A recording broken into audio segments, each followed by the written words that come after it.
Good morning, dear Dharma friends.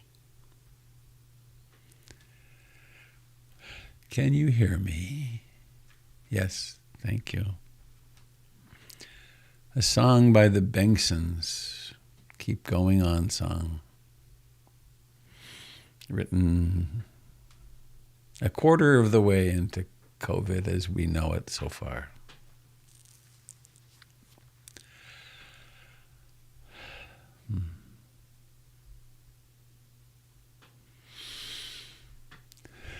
It's another morning. Dark all of a sudden. The clock changed. Strange ritual to change the clock. I am that person who thinks of himself as Robert Beatty. And this is a gathering of the Portland Insight Meditation Community. If you're in Portland, mark your calendar for April the 3rd at 10 a.m., which will be our first gathering in person at the Meditation Center.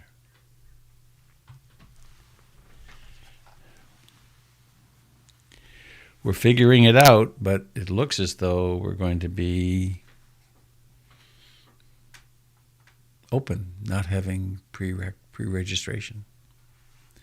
Kind of cool. Remarkable. May it persist.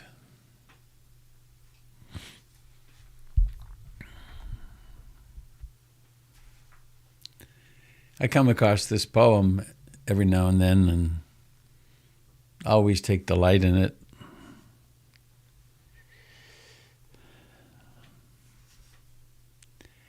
It's called Prelude by Oriah Mountain Dreamer.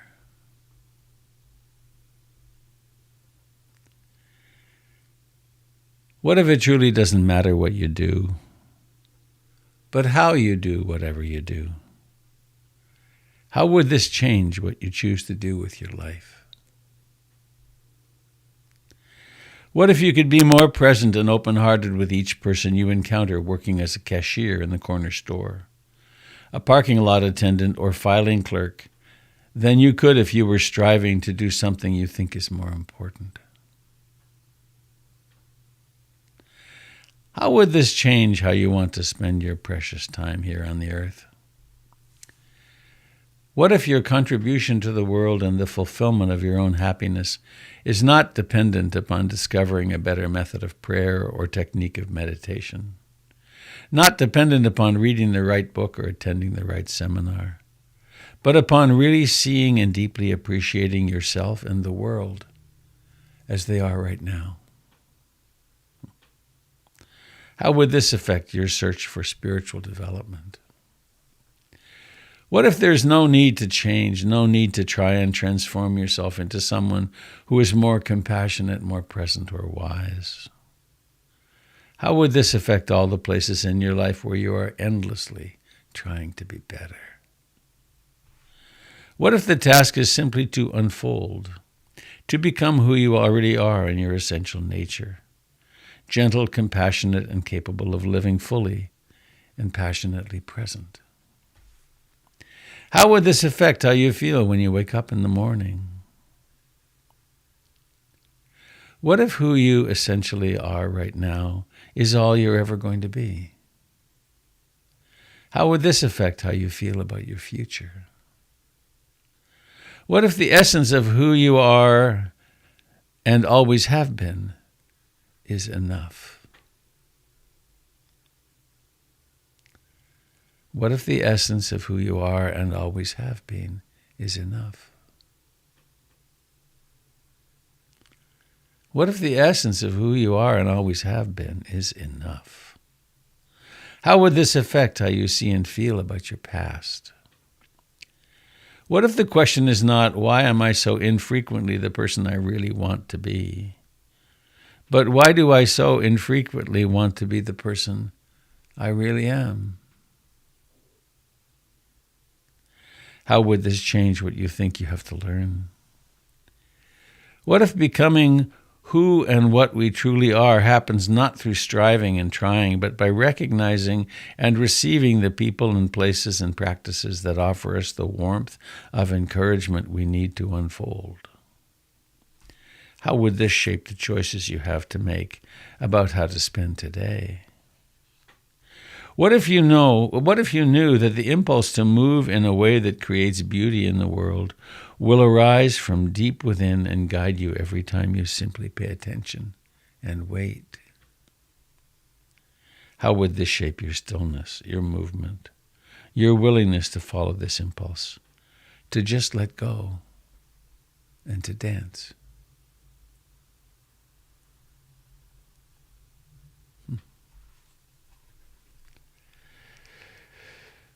Prelude by Oriah Mountain Dreamer.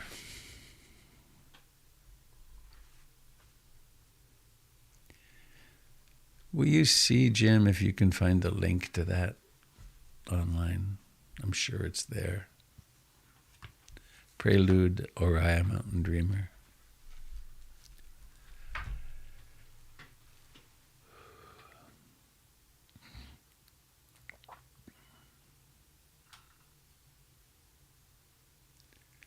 So let's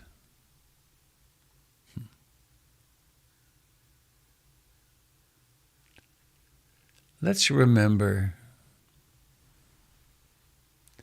the refuge in the Buddha, the Dharma, and the Sangha.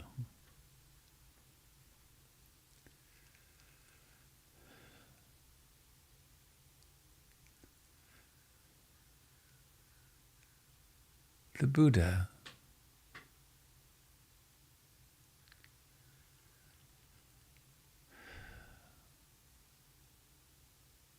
being awake, being that which we are, the Dharma, the way things are.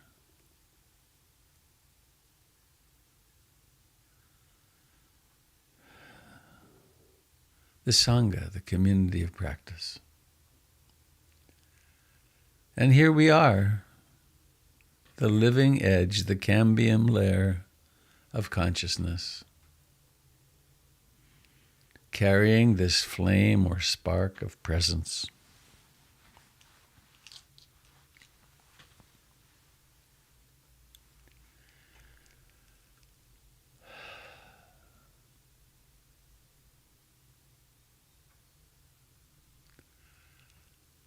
Let us honor this body with our sacred presence.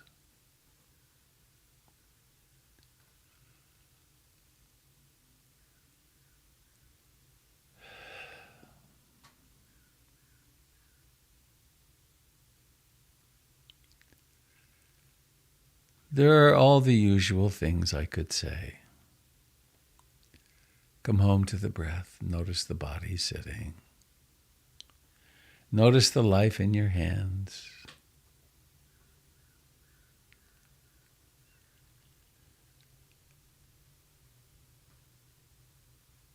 Be curious about the fact of consciousness.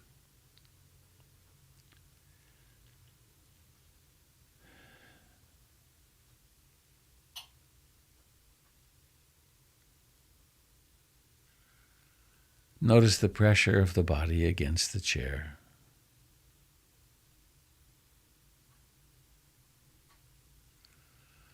Be open to the fact of thoughts and mood.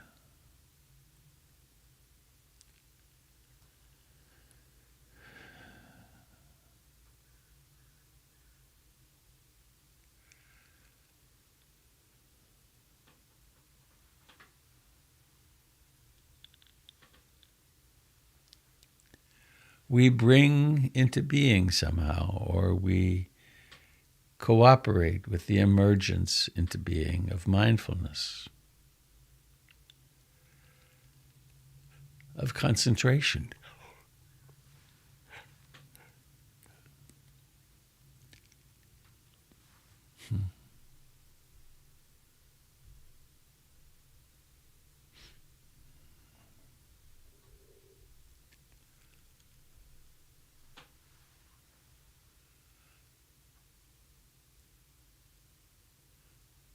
Ram Dass said it so perfectly 40 years ago with his first book, Be Here Now. Be here. There's nothing, it's extraordinary and nothing special. Just this breathing, just these thoughts, just this.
How intimately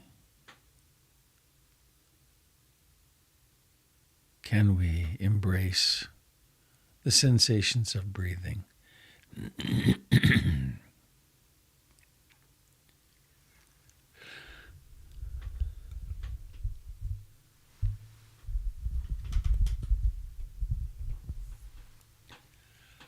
How fully dare we experience the life of the body?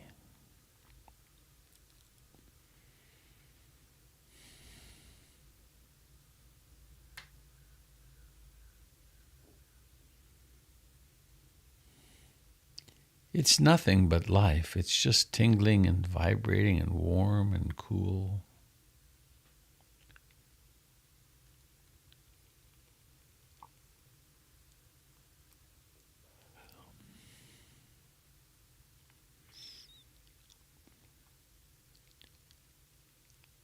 How fully dare we notice the pleasant, warm, delicious sensations in the body, and the unpleasant as pain or discomfort or cold or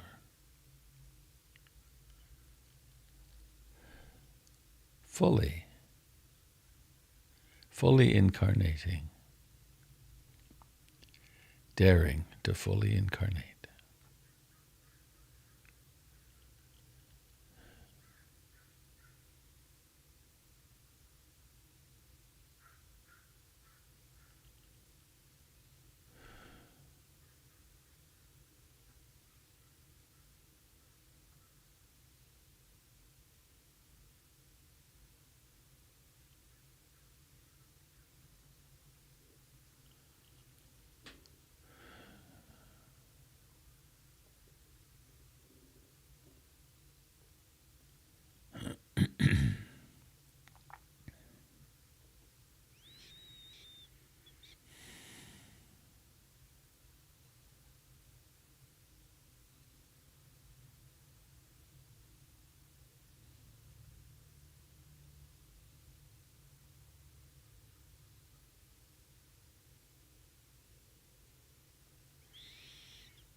Noticing the tendency to fall into the trance of fantasies, memories of an imagined past,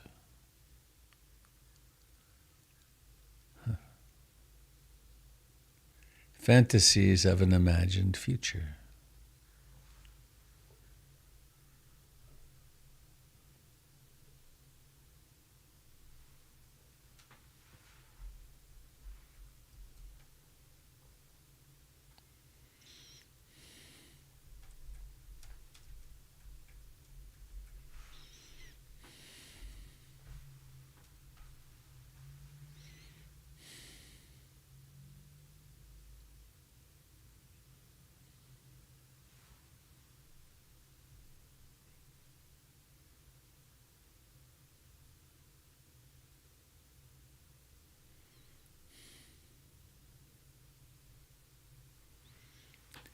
Isn't that awakening interesting? Out of the clouds of delusion and into simple presence.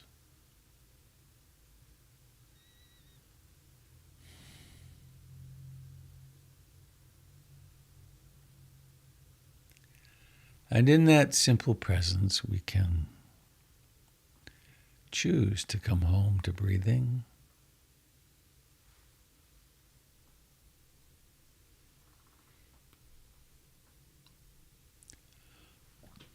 Or we could simply inhabit the hands or the whole body.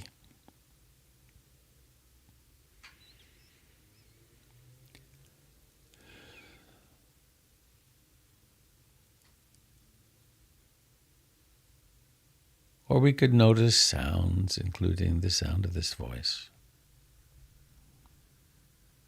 How everything comes into being and then vanishes.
As we practice,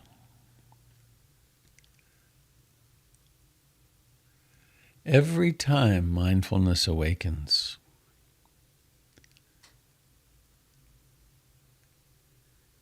increases the propensity of the mind to be awake.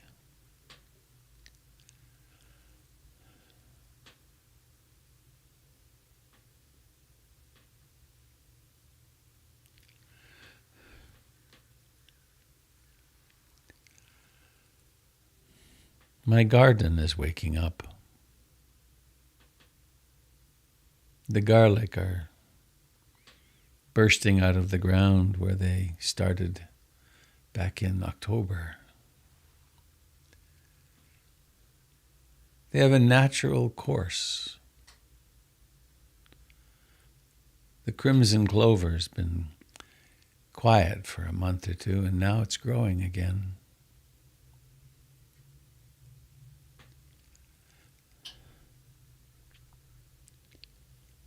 Mindfulness is very similar.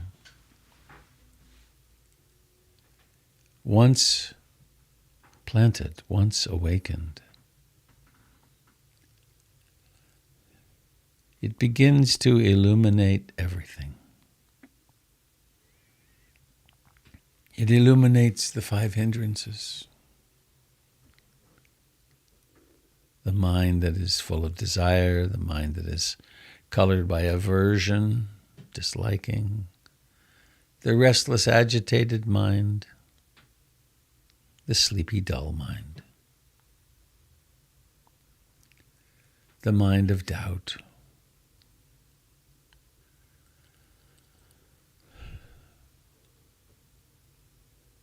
Nothing can hold it back once it becomes established. And so we sit in the company of friends,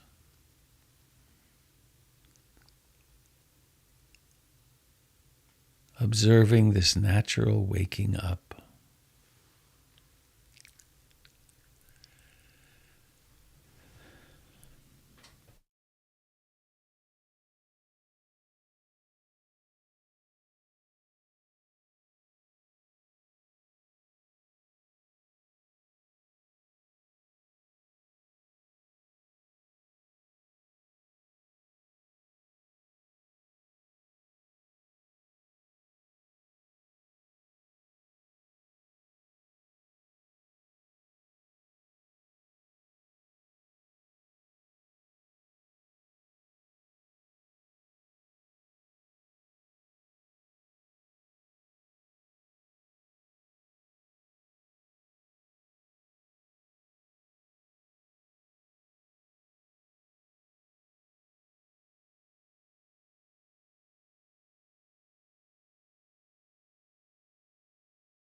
This moment is exactly as it is.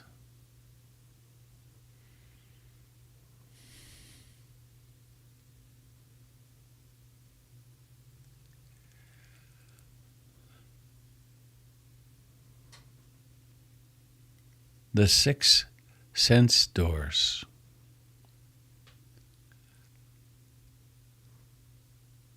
are experienceable.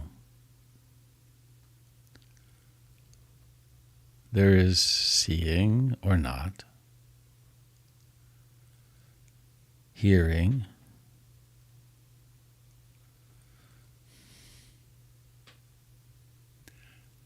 smelling, perhaps, tasting, perhaps, the feeling body, touching, temperature, proprioception,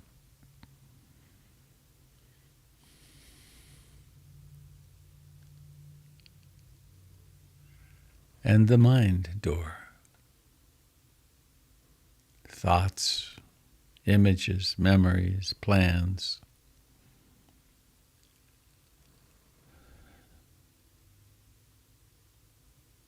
It all happens right now.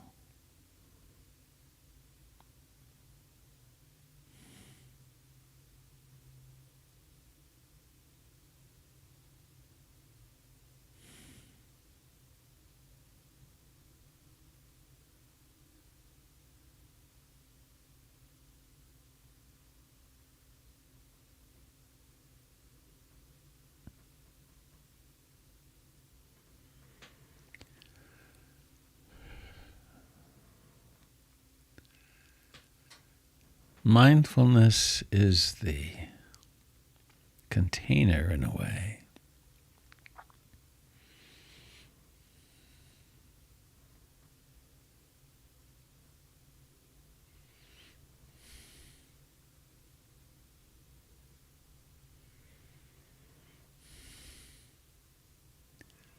this breath emerges now and vanishes. These thoughts come and vanish.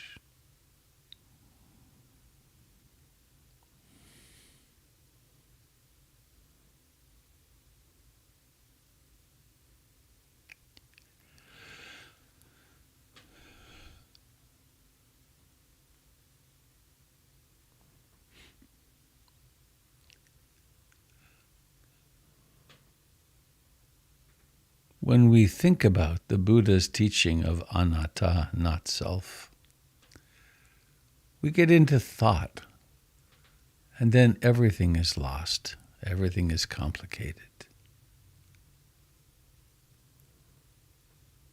Instead, allow this breath to be fully present.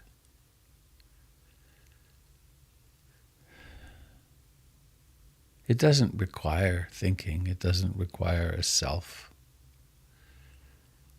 It's just a breath.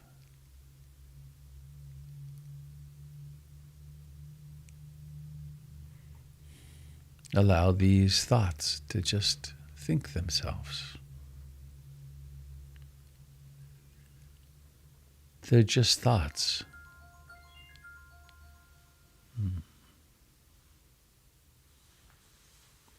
Sounds come and go.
In this present moment, love is quite natural.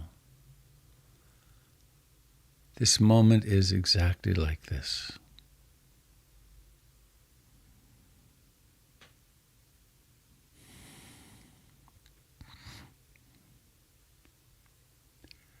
I aspire, I intend to love and accept myself exactly as I am in this moment.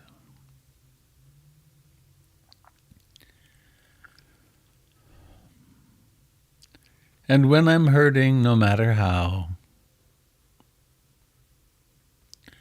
when I'm confused, when I'm anxious, when I'm depressed, when I'm in pain physically, I intend to hold this moment in sweet, kind, gentle compassion.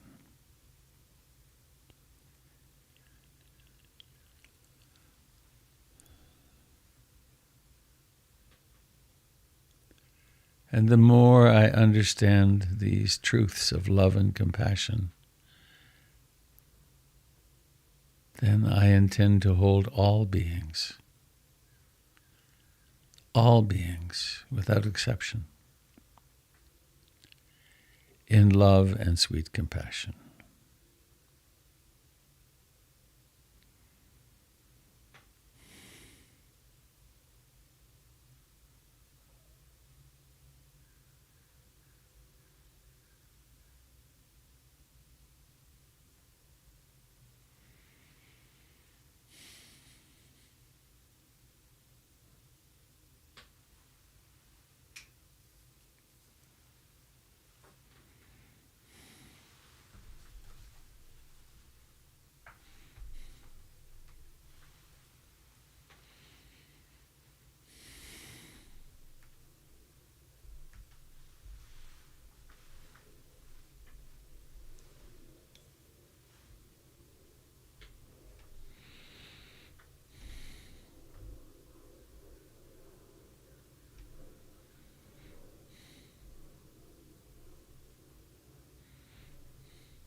I'm going to close our morning with a kind of loving kindness, compassion song.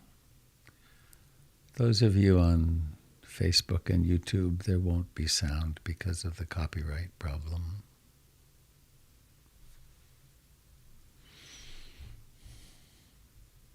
In fact, I'm going to say goodbye now to those of you